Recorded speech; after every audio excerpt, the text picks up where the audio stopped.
Daycares in Finland built a forest and it changed kids' immune systems, and it only took 1 month. And we're going to take a look at the findings.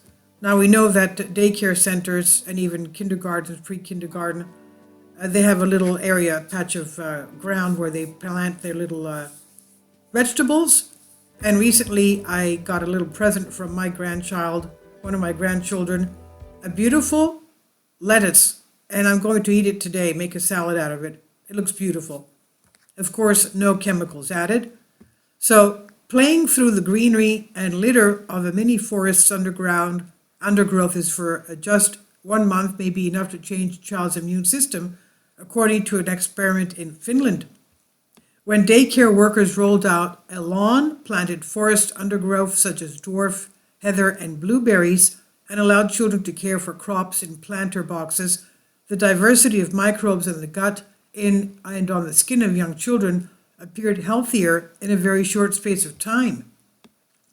Compared to other city kids who play in standard urban daycares with yards of pavement, tile, and gravel, 3, 4, and 5-year-olds at these greened-up daycare centers in Finland showed increased T cells and other important immune markers in their blood within 28 days.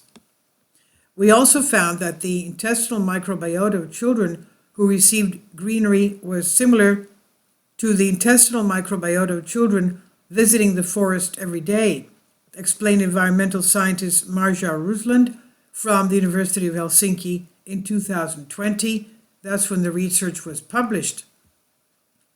Prior research has shown early exposure to green space is somehow linked with a well-functioning immune system, but it's still not entirely clear whether that relationship is causal or not. The experiment in Finland was the first to explicitly manipulate a child's urban environment and then test for changes in their microbiome and in turn a child's immune system.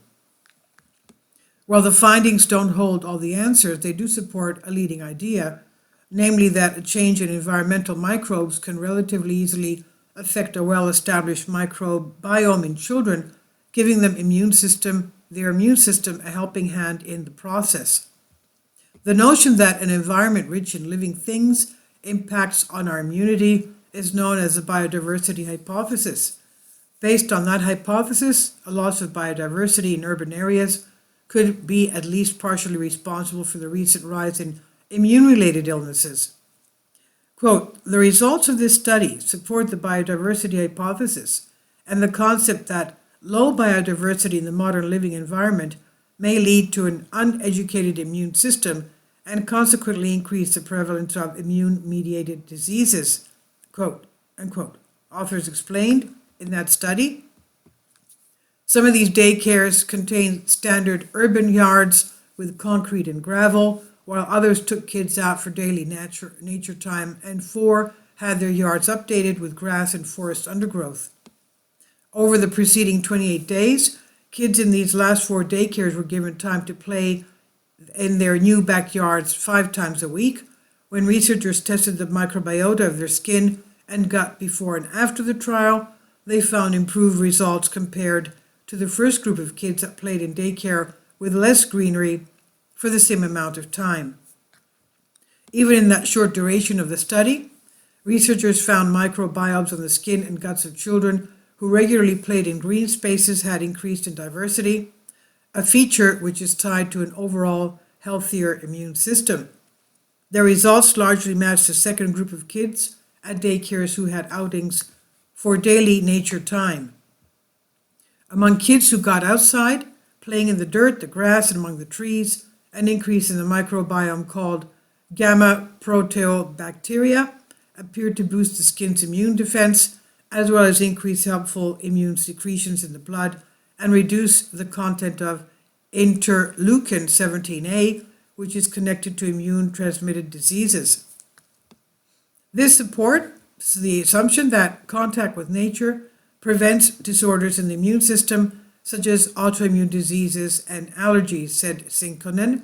The results aren't fully conclusive of the causal effects of nature on children, and they will need to be verified among larger studies around the world.